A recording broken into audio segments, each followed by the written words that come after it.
துலாம் ராசிக்காரர்களுக்கெல்லாம் இந்த ராகு கேது பயிற்சி எப்படி இருக்க போகிறது, எங்க வரப்போறார்? ராகு கேது பயிற்சிங்கிறது ஒரு அதி அற்புதமான ஒரு காலம் உங்களுக்கு. காரணம் என்னவென்றால், உங்களுக்கு இந்த ராகு 5ஆம் வீட்டில் வருகிறார். ராகுவை போல கொடுப்பார் யாரும் இல்லை. நல்லா புரிஞ்சுக்கணும். அடுத்த வார்த்தை சொல்ல போறேன், மனசை தேத்திங்க. கேது என்ன செய்கிறார் என்றால், சூரியன் செய்யும் பணிகளை கேது செய்ய போகிறார். துலாம் ராசிக்காரர்கள் இந்த ராகு கேது பயிற்சிக்கு அப்புறம் நீங்க யார் ஹட் பண்ணீங்களோ அந்த ஹட் பண்ணவங்க சாட்டிஸ்ஃபை ஆகிற வரைக்கும் உனக்கு இந்த கர்மா தொடரும்டாங்கிறார். உனக்கு இந்த கர்மா தொடரும், உனக்கு இதுக்கு தண்டனை உண்டு. உலகெங்கிலும் இருக்கும் ஆன்மீக பரிகார நேயர்கள் அனைவருக்கும் வணக்கம். நான் உங்கள் ராம்ஜி. துலாம் ராசிக்காரர்களுக்கெல்லாம் இந்த ராகு கேது பயிற்சி எப்படி இருக்க போகிறது, எங்க வரப்போறார்? சார், ராகு 5ஆம் இடத்திற்கு வருகிறார், கேது உங்களுக்கு 11ஆம் இடத்திற்கு செல்லுகிறார். எப்பவுமே இவங்க ரிவர்ஸ்ல தான் ஒர்க் பண்ணுவாங்க. நம்ம ஊர்ல பாத்தீங்கன்னா, ஊரே ஒரு பக்கம் போயிட்டு இருந்தா இவன் ஒரு பக்கம் போயிட்டு இருப்பான். அந்த மாதிரி இவங்க 2 பேர் மட்டும் கொஞ்சம் டிஃபரெண்ட். யாரு? நம்ம ராகுவும் கேதுவும். இவங்க எல்லாரும் கிளாக் வைஸ்னா இவங்க மட்டும் ஆன்டி கிளாக் வைஸ்.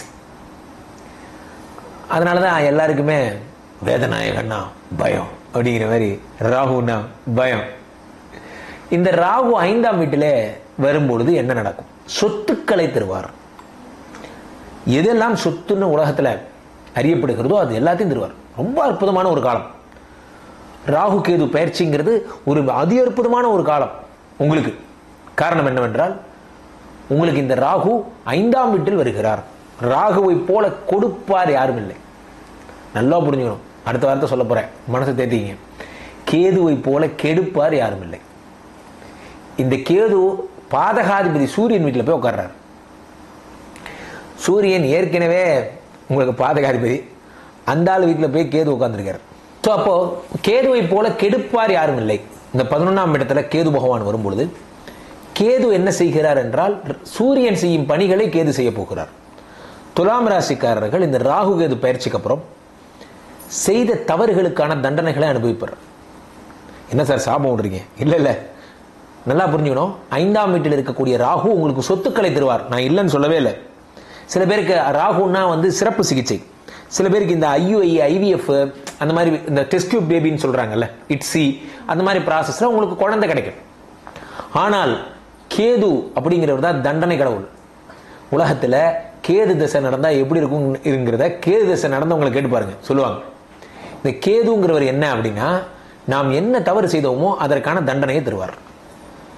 நான் என்ன சார் தப்பு பண்ண போறேன்? தப்பு பண்ணாதவங்களுக்கு ஒரு பிரச்சனையும் கிடையாது. கேது 11ஆம் வீட்டில் சூரியனுடைய வீட்டில் இருக்கும் பொழுது ரொம்ப உக்கிரமா செயல்படுவார். ஏன்னா ராகு கேதுக்கள் சூரிய சந்திரர்களுக்கு ஜென்ம எதிரிகள்.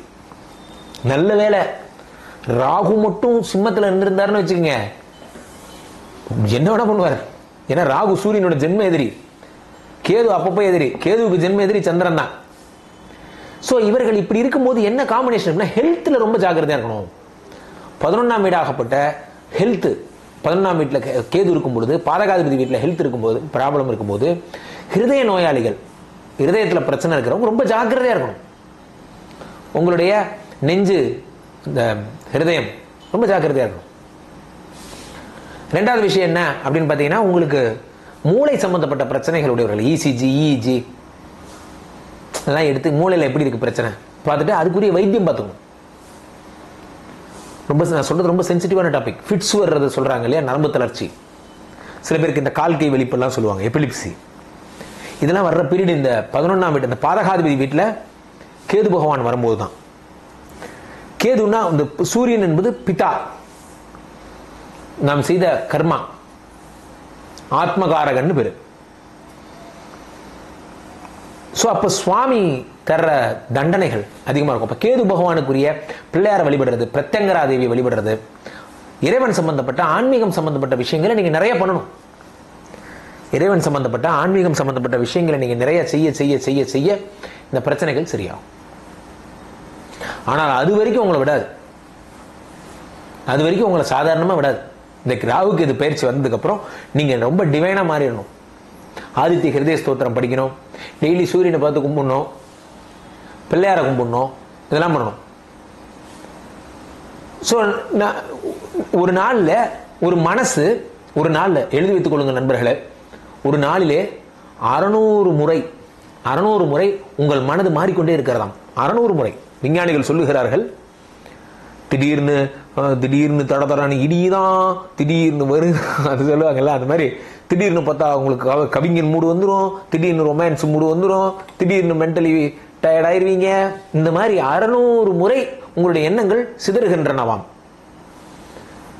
இதுல ஒரே ஒரு எண்ணத்தை கெட்டியா பிடிச்சுக்கிட்டீங்கன்னா இந்த 559 எண்ணமும் இந்த ஒரு எண்ணமா மாறிடும். நல்லா புரிஞ்சுக்கணும். மனதை ஒருமுகப்படுத்துதல் என்பது அதுதான். அதான் அமாவாசைங்கிறது. அமாவாசை என்று சூரியனுடைய வெளிச்சம் சந்திரனுடைய பிம்பத்தில் ஒடுங்குகிறது. இந்த மானிடர்களுடைய இந்த ஆத்மாவை, இந்த ஜீவாத்மாவை பரமாத்மாவுடன் கலப்பதுதான் அமாவாசை. இவ்வளவு சிறப்பா எல்லா மதங்கள்லையும், நிறைய மதங்கள்ல கொண்டாடப்படுகிறது. எனக்கு எல்லா மதமும் தெரியாது, தெரிஞ்ச மதம் வரைக்கும் சொல்றேன். சோ அப்படி நீங்கள் அமாவாசை என்று பிரத்யங்கரா தேவியை வழிபட வேண்டும். அப்படி பண்ண உங்களுக்கு கேதுவனுடைய ப்ராப்ளம் சரியாகும். அடுத்த விஷயம், ரெண்டாவது விஷயம், நீங்க என்ன பண்ணணும்? இந்த கேது ப்ராப்ளம் வரும் பொழுது என்னெல்லாம் பிரச்சனைகள் நடக்கும் என்றால், முக்கியமா வயிறு, லிவர், பெருங்குடல், கிட்னி, இதுதான் கேது. வயிறு, லிவர், பெருங்குடல், கிட்னி. யாராவது தீர்த்தவாரி, நான் அடிக்கடி சொல்றது தான், போதை பழக்கங்களால் டிஸ்ட்ராக்ட் ஆனீங்கன்னா உங்களை திருத்தறதுக்கு இறைவனே எதிரில் வந்தாலும் முடியாது. நல்லா புரிஞ்சுக்கோங்க. ஏனால் மனது சுகத்தை தான் பெரும்பாலும் விரும்பும். மனசு என்னைக்குமே சுகத்தை தான் விரும்பும். மனசு ஒரு மாயை. கம்ஃபர்ட்டா இருக்க தான் மனசு ஆசைப்படும். எந்த மனசாவது கஷ்டப்பட ஆசைப்படுமா? கம்ஃபர்ட்டா இருக்க தான் ஆசைப்படும். அந்த கம்ஃபர்ட்டா இருக்கிறது அப்படிங்கிற விஷயத்துக்காக நீங்க எதையாவது தவறுகள் செய்தீங்கன்னா, சில பேர் இன்றைய இளைய தலைமுறை ஒரு பக்கம் நான் தான் பாராட்டினேன், ஒளிபடைத்த கண்ணினாய் வா வா வான்னு. ஒரு பக்கம் இளைஞர்கள் இந்த தவறான பழக்கங்களால் அவர்கள் வாழ்க்கையை சிதைத்துக் கொள்ளும் பொழுது நான் வருந்துகிறேன். கிரகங்கள் செய்யும் கூத்து இதெல்லாம்.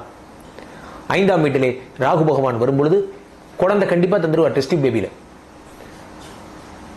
5ஆம் வீடு என்பது உங்களுடைய சொத்துக்கள், பூர்வ ஜென்ம கர்மா. அந்த இடத்துல பாம்பு ராகு வரும் பொழுது என்ன ஆகிறது? சொத்துக்களுக்கான பிரச்சனைகள், வம்பு வழக்குகள், கோர்ட்டுக்கு போறது, சண்டை போடுறது, கேஸ் போடுறது, இது எனக்கு தாங்கிறது, இந்த மாதிரியான பிரச்சனைகள்லாம் உங்களுக்கு நிறைய வரும். உங்களுக்கு சொந்தமில்லாத சொத்துக்களின் மேல் ஆசைப்படாதீர்கள். இஸ்லாத்திலே அருமையான ஒரு வரி நான் ஒன்று படிச்சிருக்கேன். நிறைய மதங்களை படிக்கிறேங்க. நான் படிக்கும் பொழுது ஒவ்வொரு மதங்கள்ல இருந்து நல்ல நல்ல விஷயங்களை எடுத்துக்கிறேன். பைபிள் ஒரு தேன் கூடுன்னு சொன்னாங்க. ஒவ்வொரு விஷயத்திலிருந்து நல்ல நல்ல விஷயங்கள் நான் எடுத்துக்கிறேன். இஸ்லாத்துல ஒரு அழகான வார்த்தைகள் சொன்னாங்க. நீ யாரையேனும் வருந்த வைத்து விட்டால், எனக்கு கரெக்டா சொல்ல தெரியாது, இருந்தாலும் சொல்றேன், அவர்களிடம் மன்னிப்புகள். ஆண்டவன் உன்னை மன்னிக்க மாட்டார். சம்பந்தப்பட்டவனே மன்னிச்சா மட்டும்தான் உனக்கு மீட்சி உண்டே தவிர, நீ ஆண்டவன் மன்னிப்பு கேட்டு பிரயோஜனமே இல்லைங்கிறாங்க செல்லவர்கள் சொல்லுகிறார்கள். இது என்ன ரொம்ப பாதிச்ச ஒரு விஷயம்.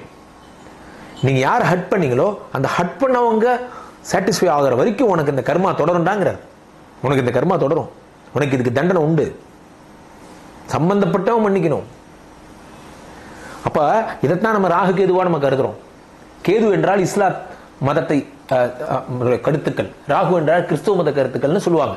அறிவார்ந்த இதனை ஆராய்ச்சியாளர்களுக்கு தெரியும். அந்த கேது 11ஆம் வீட்டில் இருக்கும் பொழுது யாருக்கேனும் தவறு இழைத்திருந்தால் தயவுசெய்து say sorry to them, sorry கேட்டுருங்க, எல்லாம் சொல்லிவிடும். Unless or until Rahu Ketu பயிற்சினால இப்பயே ஓடி போய் சாரி, எத்தனை சொத்து என்ன கர்மா தான், பாப கர்மா. சே சாரி டு சம்திங், சாரி சொல்லிட்டா சரியாயிடும். சிம்பிள், அவ்வளவுதான். ஒய்ஃப் அடிச்சிட்டேன் சார், சாரி சொல்லிடுங்க. காலில் விழுந்து அழுதுருங்க, மன்னிச்சிருன்னு ஒரு 10 நாள் சுத்துறீங்கன்னா 11ஆவது நாள் மன்னிக்க மாட்டாங்களா? இதுக்கப்புறம் வாழ்க்கையில் தப்பு பண்ணாதீங்க. அவ்வளவுதான், சிம்பிள்.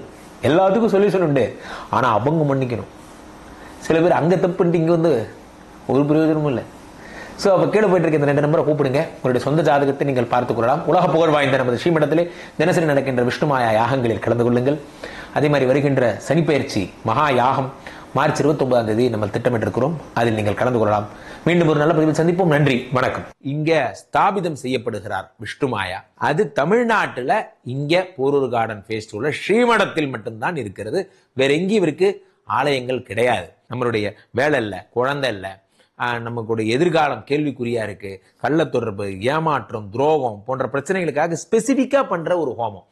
இந்த ஹோமம் 48 நாள் தினமும் பண்றோம். இப்ப நீங்க புக் பண்றீங்கன்னா இன்னிலிருந்து 48 நாள் இந்த ஹோமம் பண்ணி உங்களுக்கு அந்த பிரச்சனைகளை சேலஞ்சிங்கா சரி பண்ணி தரோம். இப்போ விஷ்ணுமாயா சாத்தனுடைய ஆலயத்திற்கு நீங்கள் வாருங்கள், இந்த ஸ்ரீமடத்திற்கு வாருங்கள், வந்து இந்த ஹோமத்துல கலந்து கொள்ளுங்கள். இதை பத்தி தரவுகள் கீழே போயிட்டு இருக்க நம்பரை கேட்டு தெரிஞ்சு புக் பண்ணிக்கிட்டு இந்த ஹோமத்துல நீங்களும் பங்கெடுக்கலாம்.